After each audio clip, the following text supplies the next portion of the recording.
A continuación se describirá el sistema locomotor, constituido por el sistema esquelético, nuestro armazón y soporte estructural, las articulaciones que unen nuestros huesos o zonas rígidas permitiendo su movilidad, y el sistema muscular, constituido por los músculos que van a permitir el movimiento de distintas zonas o del organismo completo, es decir, la locomoción. Además, también se describirá la composición microscópica y macroscópica de huesos y músculos, su fisiología, hábitos posturales saludables que van a prevenir de enfermedades reumatológicas y principales enfermedades relacionadas con el sistema muscular y esquelético. En primer lugar, se desarrollará el sistema esquelético, más tarde el muscular y por último hábitos saludables y principales enfermedades. El sistema esquelético está constituido por 206 huesos y posee numerosas funciones. Entre ellas, forma el soporte estructural y armazón del organismo y aporta protección, de forma que el encéfalo protege el cerebro, la columna a la médula espinal y además constituye una reserva mineral de fósforo y calcio, y en ello se llevará a cabo la hematopoiesis, produciendo las distintas células sanguíneas. El tejido óseo es duro, está calcificado y es un tipo de tejido conjuntivo especializado y por lo tanto va a estar caracterizado por presentar una mayor cantidad de matriz celular que de células. En primer lugar se desarrollará el sistema esquelético, más tarde el muscular y por último hábitos saludables y principales enfermedades. El sistema esquelético está constituido por 206 huesos y posee numerosas funciones, entre ellas forma el soporte estructural y armazón del organismo, aporta protección de forma que el encéfalo protegerá el cerebro, la columna a la médula espinal y además constituye una reserva mineral de fósforo y calcio, y en ello se lleva a cabo la hematopoiesis, produciendo las distintas células sanguíneas. El tejido óseo es duro, está calcificado y es un tipo de tejido conjuntivo especializado y por tanto va a presentar una mayor cantidad de matriz celular que de células. Estructura microscópica y macroscópica del hueso y tipos de hueso. En el hueso diferenciamos un componente celular y otro intercelular, y este último es mucho más abundante, formado por sustancias inorgánicas como cristales de hidroxiapatita, de calcio y fósforo, que aportan dureza al hueso y también por compuestos orgánicos, fibras de colágeno y sustancias fundamental formadas por proteínas y polisacáridos, y estos últimos aportan elasticidad evitando fracturas por el estrés. Las células óseas son los osteoblastos, osteocitos y osteoclastos. Los osteoblastos son células jóvenes del hueso, se encargan de su crecimiento y sintetizan colágeno y sustancia fundamental, que va a formar la matriz extracelular y esta acabará endureciéndose por la fijación del calcio. La matriz ósea aísla al osteoblasto y este cuando madura pasa a llamarse osteocito, ya maduro y poco activo. Por su parte, los osteoclastos, al contrario que los osteoblastos, se encargan de la destrucción del hueso y su resorción. Los principales tipos de huesos son el hueso compacto o duro y el hueso trabeculado o esponjoso. En el hueso compacto se observan las osteonas, estructuras cilíndricas y cada una va a presentar osteocitos en capas concéntricas o laminillas, y estas rodean un canal central que recorre el hueso en su longitud, el conducto de Havers, conectado con capilares, vasos sanguíneos y nervios, y estos a su vez están conectados por los conductos de Volma. En el hueso trabeculado encontramos trabéculas, estructuras filamentosas que forman una red de aspecto esponjoso y entre estas se encuentran las células óseas. En estos espacios se encuentra la médula ósea roja en la cual se dará lugar la hematopoiesis o formación de células sanguíneas. Sobre la estructura macroscópica del hueso, comentar que el hueso presenta distintas zonas. La diáfisis es la zona que se extiende entre los extremos de la epífisis del hueso y está formada por tejido conjuntivo compacto denso y en su interior se encuentra la cavidad medular. La cavidad medular es un hueco con médula ósea amarilla compuesta por tejido conjuntivo rico en grasa.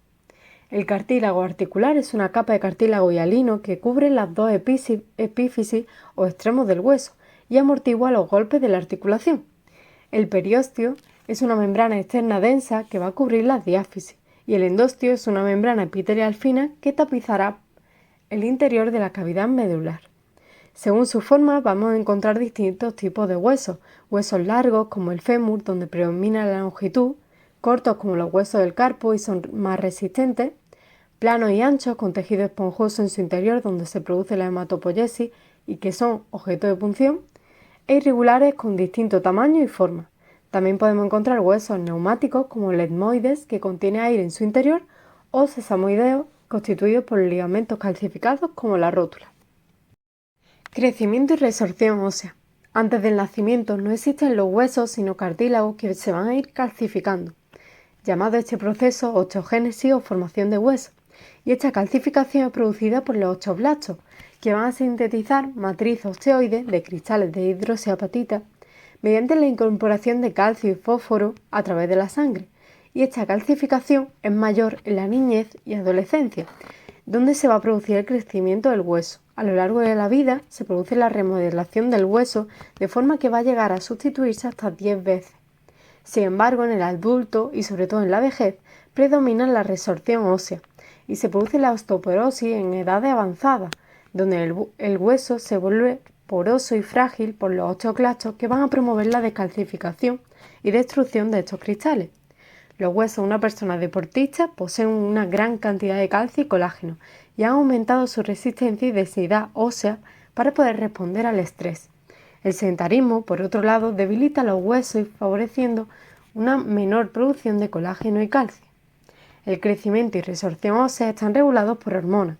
La paratormona, producida por la glándula paratiroides, que va a estimular la actividad de los osteoclastos con acción hipercalcemiante en situaciones de hipocalcemia, y la calcitonina, producida por la glándula tiroides, y la vitamina D, que van a promover la actividad de los osteoblastos, fijando el calcio con acción hipocalcemiante en situaciones de hipercalcemia.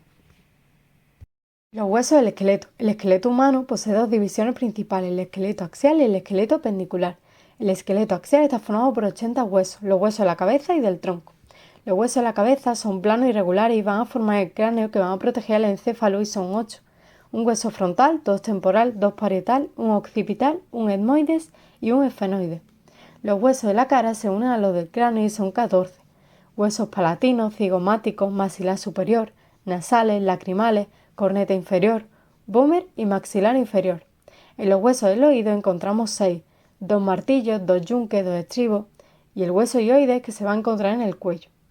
Los huesos del tronco son 51 y forman las vértebras de la columna vertebral, las costillas y el esternón y van a proteger a la cavidad torácica.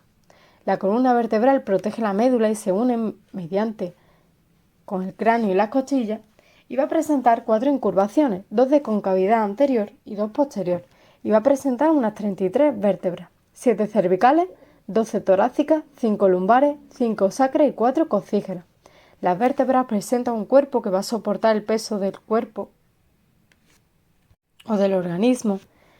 También presenta un agujero vertebral donde se encuentra la médula espinal en su interior y la apófisis, una espinosa hacia la zona dorsal y 2 transversas hacia los lados donde se insertan los músculos. Las costillas se distribuyen un número de 12 a cada lado y 7 son superiores, verdaderas, articuladas al esternón y 5 inferiores, falsas, libres. El esternón es un hueso plano que va a presentar una zona superior o manubrio, un cuerpo intermedio y una zona inferior, el apéndice sifoide. El esqueleto pendicular está formado por las extremidades superiores e inferiores del organismo, la cintura escapular y los miembros superiores y la cintura pelviana y los miembros inferiores, unidas a estas extremidades al esqueleto axial. La cintura escapular está formada en su cara interior por la clavícula y la escápula en su parte posterior. El miembro superior se une a la cintura escapular mediante la articulación del hombro y está formada por el húmero de mayor longitud que se articula mediante el codo con el cúbito y el radio, este último de posición lateral, y estos se articulan formando la muñeca con el carpo. El carpo está formado por los huesos escafoides, semilunar, piramidal, pisiforme, grande, granchoso, trapecio, trapezoide. A los huesos del carpo se unen los 5 metacarpianos y cada dedo está formado por 3 falanges. La cintura pelviana está formada por el isquion, ilion y pubis y mediante la articulación de la cadera se unen con la extremidad inferior. En la zona posterior se une con el sacro formando la articulación de la sínfisis del pubis. La extremidad inferior está formada por el fémur, el hueso más largo y pesado del cuerpo, que se une mediante la rodilla con la tibia y el peroné, este último de posición lateral, y se unirán al tarso mediante el tobillo. El tarso está formado por los huesos escafoides, astrágalos, cuboides, calcáneos y tres cuñas. Delante de la rodilla se encuentra el hueso aplanado, la rótula. El tarso se articula con los 5 metatarsos y en cada dedo se disponen 3 falanges. Articulaciones.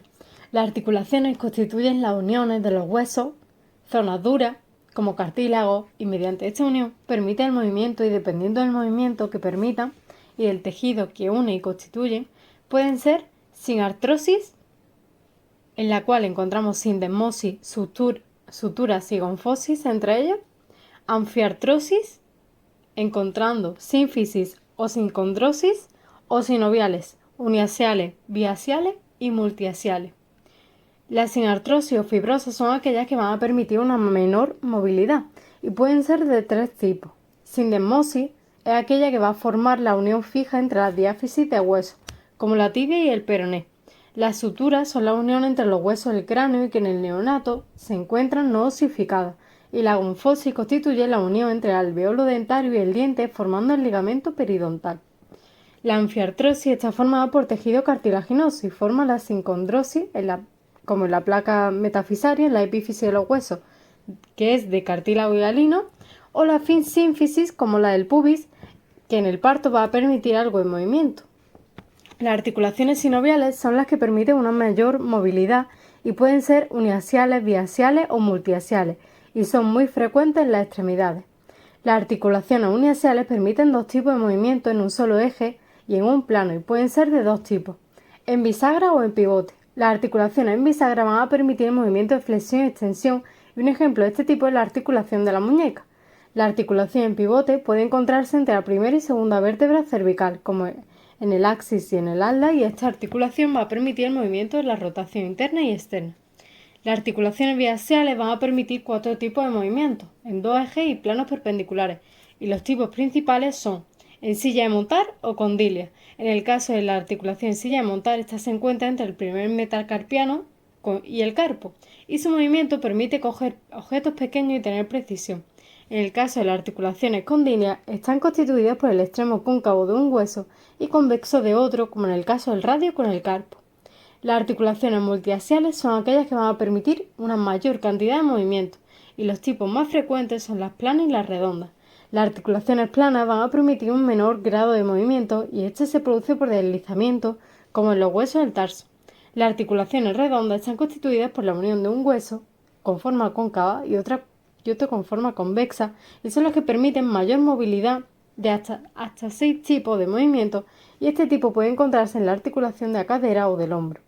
Las articulaciones sinoviales son complejas y están constituidas por distintas estructuras fijadoras y amortiguadoras, como la rótula, y en ellas encontramos el cartílago articular, la cápsula articular, la membrana sinovial, meniscos, ligamentos y bolsa.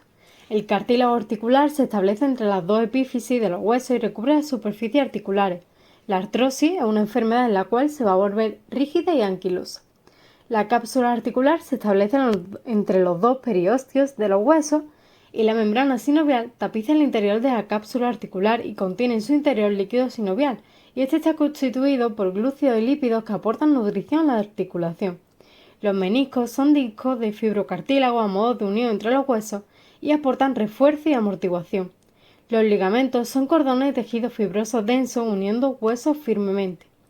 Las bolsas son acumulaciones de líquido sinovial en la cápsula articular que se encuentran en la zona más externa de la articulación para la amortiguación. El sistema muscular está constituido por las células musculares que van a permitir la contracción muscular y el movimiento tanto de los músculos como del organismo completo y también van a participar en la homeostasis. Los principales tipos de células musculares son la esquelética, la lisa y la cardíaca. La esquelética o estriada constituyen los músculos esqueléticos que van a permitir el movimiento y las lisas, los músculos lisos que forman órganos internos como las vísceras y las cardíacas que constituyen el miocardio del corazón. El movimiento es realizado por la acción contráctil de los músculos, de las fibras musculares, en las cuales se va a transformar la energía química por degradación del ATP en mecánica. Los músculos pueden distinguirse por su forma, siendo alargados, circulares, planos, cortos, también por sus células, en liso, cardíaco y estriado, y además por su movimiento. Flexor, extensor, supinador, pronador, abductor, aductor. Y las fibras o células musculares tienen su origen embriológico en el mesodermo y son alargadas. Cuando se contraen, su longitud disminuye y su grosor aumenta. En los animales vertebrados se van a describir tres tipos de células o fibras musculares con distintas características estructurales y funcionales. Las células musculares cardíacas son cilíndricas con un núcleo central y pueden ser binucleadas y presentan una serie de bandas y estriaciones formadas por actina y miosina, que van a formar sarcómeros y en ellas se formarán también díadas. Constituye el miocardio del corazón de forma que estos sarcómeros van a contraerse permitiendo el flujo de la sangre a través de la aurícula y ventrículo. Las fibras se unen mediante los discos o bandas intercalares. La célula muscular lisa tiene una forma fusiforme y un núcleo alargado en posición central y no presenta estriaciones o bandas, tampoco triadas ni díadas, y no posee sarcómeros, pero sí actina unida a cuerpos densos y miosina entre estas. Forma parte del músculo liso que constituye órganos internos y vísceras y en estos se lleva a cabo movimientos peristálticos.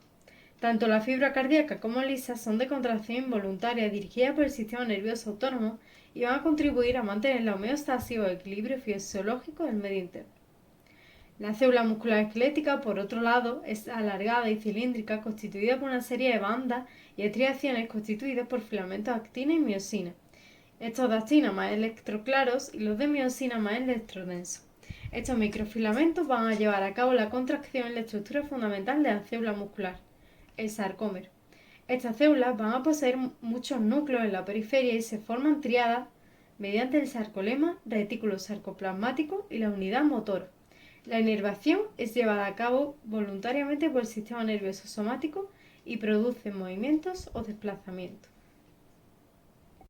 En el músculo esquelético, las células musculares están constituidas por 200 miofibrillas y estas fibras musculares se unen formando fascículos y entre ellas se encuentra el endomisio, tejido conjuntivo con fibras reticulares o de colágeno tipo 3 y laminina. Estos fascículos se encuentran rodeados a su vez por conjuntivos que forman el perimisio, constituyendo de esta forma los músculos, que a su vez se van a unir mediante tendones o inserciones a los huesos y se encuentran envueltos también por tejido conjuntivo formando el perimisio. Las células satélite poseen la función de reparar la fibra muscular lesionada fusionando su membrana, el sarcolema, con la de esta fibra.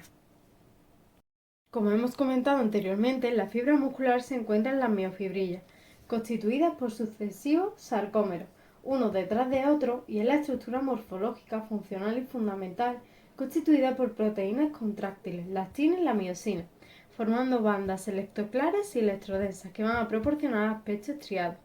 La actina es un microfilamento de un grosor de 7 nanómetros, constituida a su vez por cadenas de actina F y estas por moléculas globulares de actina G. La actina se encuentra unida a dos proteínas reguladoras, la tropomiosina, proteína filamentosa entre estas dos cadenas F que va a permitir la unión de la miosina y la actina, y la troponina, que se une a esta última y posee tres unidades. La troponina I, que inhibe la unión y la interacción entre la actina y la miosina, la troponina T, que se une a la tropomiosina, y la troponina C, que se une al calcio. Por su parte, los filamentos gruesos o de miosina están constituidos por hasta 300 moléculas de miosina, cada una con una porción fibrilar con meromiosina ligera y otra globular con meromiosina pesada, con ATPasa de mayor grosor. Cada filamento de miosina posee unas prolongaciones con la actina que van a permitir la contracción. Se conocen hasta 18 tipos de miosina y la tipo 2 es la encargada de la contracción muscular. Los filamentos de miosina poseen unos 150 nanómetros de longitud y hasta 3 nanómetros de grosor y se orientan de forma paralela y se unen unos a otros por la miomesina y la proteína C de forma lateral. En el sarcómero, las bandas de miosina se encuentran formando las bandas A electrodensas y entre estas se encuentra la banda H y en la zona central la línea M, formada por miosina. Los filamentos de actina se encuentran formando la banda I electroclara y entre estas se encuentra la línea Z hacia donde se inserta.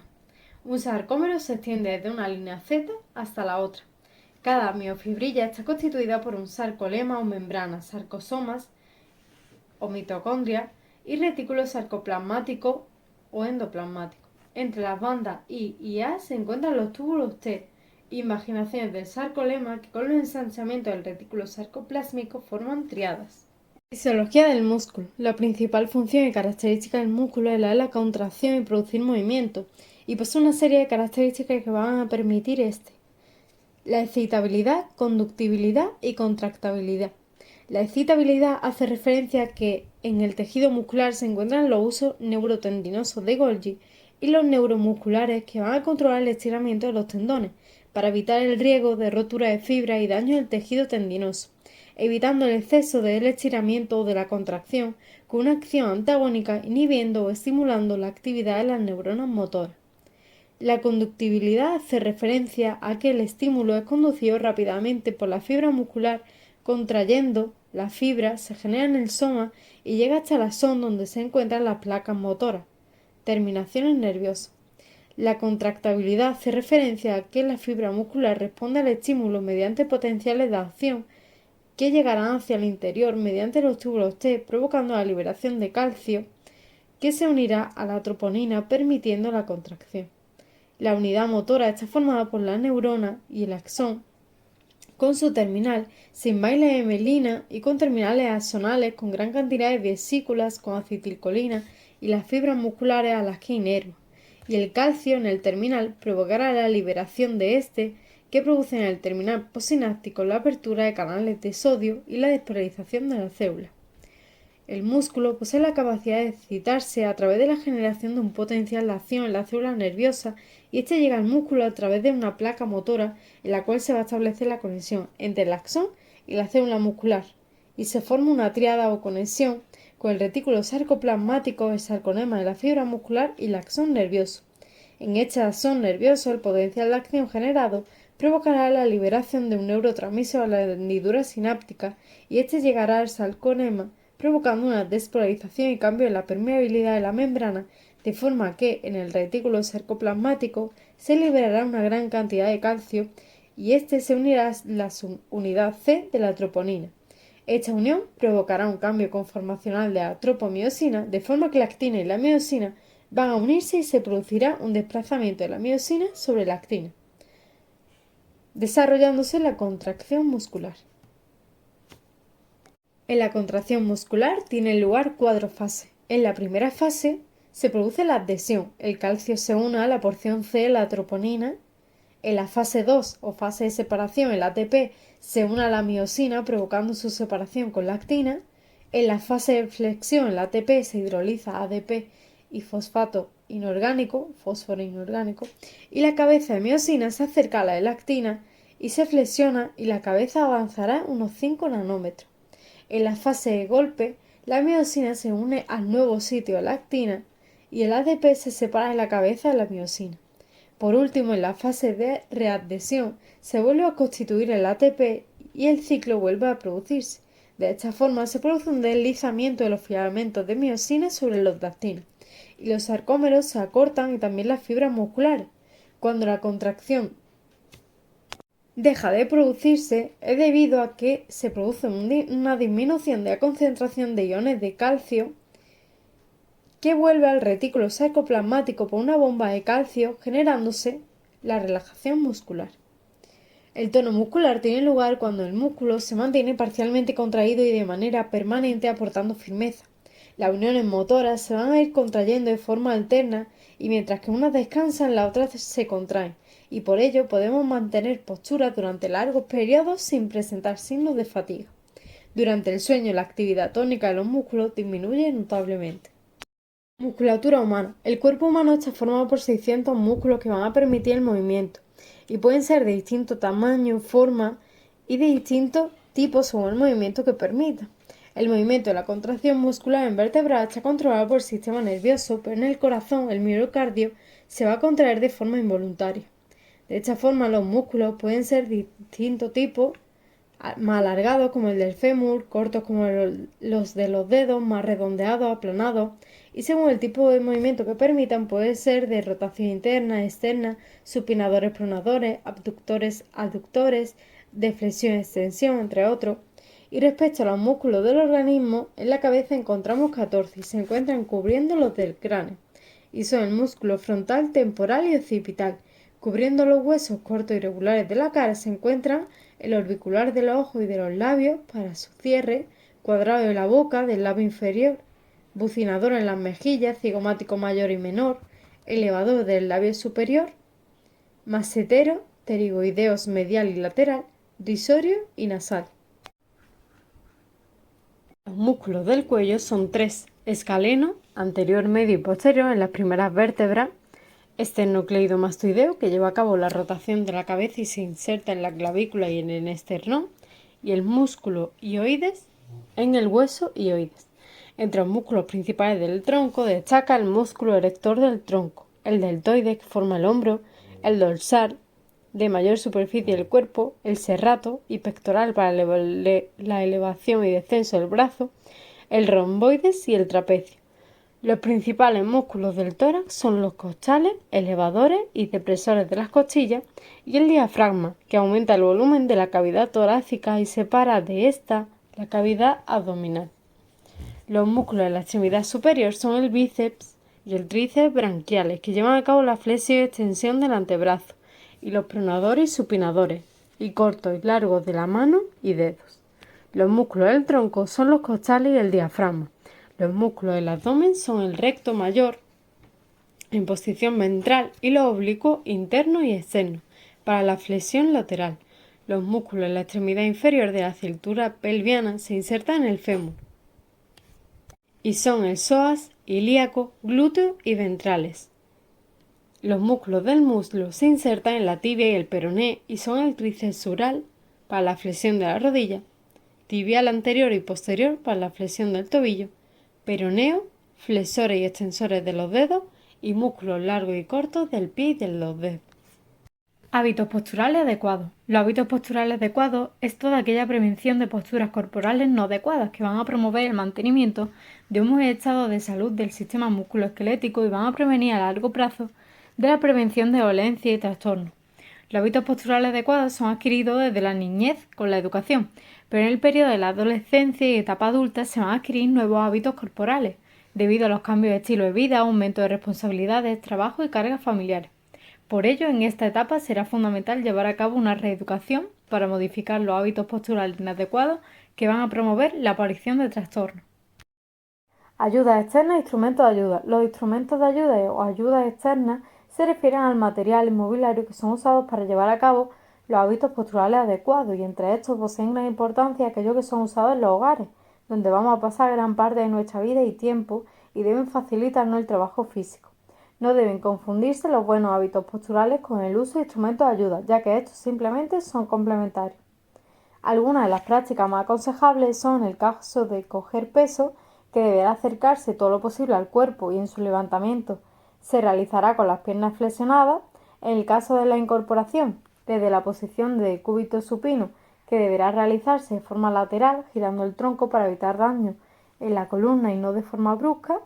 En el caso de arrastrar o cargar peso, es aconsejable el uso de carros u otra forma de transporte, siempre hacia adelante como el carro del supermercado, y se evitará desplazarlo tirando de él como el carro de colegio. Evitar girar con un objeto pesado y nunca con las piernas estiradas. Desde la postura sentada, a la hora de leer y trabajar, debemos llevar a cabo a la misma altura que los ojos y no inclinado, por lo que un atril es útil para ello. Y para escribir, en este caso, se debe utilizar una mesa de plano inclinado. Respecto a la postura en bipedestación sostenida, pues se aconseja que el peso del cuerpo se alterne en las dos piernas y evitar mantener durante mucho tiempo la misma postura.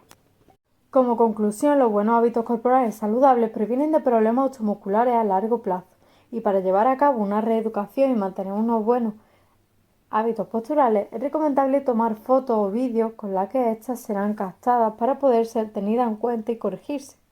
Las molestias posturales tardan en manifestarse, y la educación física en los programas escolares y la actividad física en gimnasio son una herramienta eficaz para adquirir hábitos posturales adecuados, y las ayudas externas son solo una parte de esta higiene postural. Principales enfermedades y trastornos relacionados con el aparato locomotor. Los problemas raquídeos derivan de la adopción de posturas incorrectas. La traumatología es la especialidad médica que va a tratar estos relacionados con los huesos y la reumatología con los musculares y óseos. Estas enfermedades son generalmente crónicas, producen dolor y afectan a la calidad de vida, y un 20% de la población padece una enfermedad reumática, uno de los principales motivos de invalidez. Entre estas enfermedades y trastornos destaco la artrosis, que es una enfermedad que se produce por desgaste de la articulación, es degenerativa en la que aparece en edades avanzadas y en ella se produce el deterioro del cartílago articular y se van a acumular osteofitos, sustancias óseas alrededor de la articulación. Como signo presenta la inflamación, dolor y rigidez y el proceso se acelera en caso de lesión o infección. El principal tratamiento es la cirugía y rehabilitación. En la artritis reumatoide, otra enfermedad degenerativa, autoinmune y crónica, se extiende en las articulaciones, produciéndose a degeneración y erosión de la cápsula articular y ósea. Empeora con el frío y puede producir rigidez. El principal tratamiento está basado en anticuerpos o inmunosupresores y la artritis afecta a la membrana sinovial y el dolor es constante. La gota es otra enfermedad en la que se produce una acumulación de ácido úrico, cristales de urato, en el cartílago articular y en la articulación se produce dolor e inflamación. La osteoporosis es también una enfermedad degenerativa y aparece en edades avanzadas debido a la alteración hormonal y aumenta la actividad del osteoclasto, mucho mayor que la de los osteoblastos, produciendo cavidades o poros y el hueso se vuelve frágil. Los traumatismos musculares pueden ser abiertos, cerrados o por heridas, y algunos ejemplos son la contractura, desgarro o rotura de fascículos. La parálisis muscular hiperpotasémica o hipopotasémica es una alteración en los niveles de potasio que van a provocar que la acetilcolina no produzca cambios eléctricos en la membrana postsináptica. La lumbalgia se produce por un deslizamiento de un disco intervertebral o una sobrecarga. La miastenia gravis es una enfermedad autoinmune en la cual los linfocitos van a producir anticuerpos para la acetilcolina y de esta forma se impide, al destruirse, la generación del potencial de acción y no se produce por tanto la contracción muscular.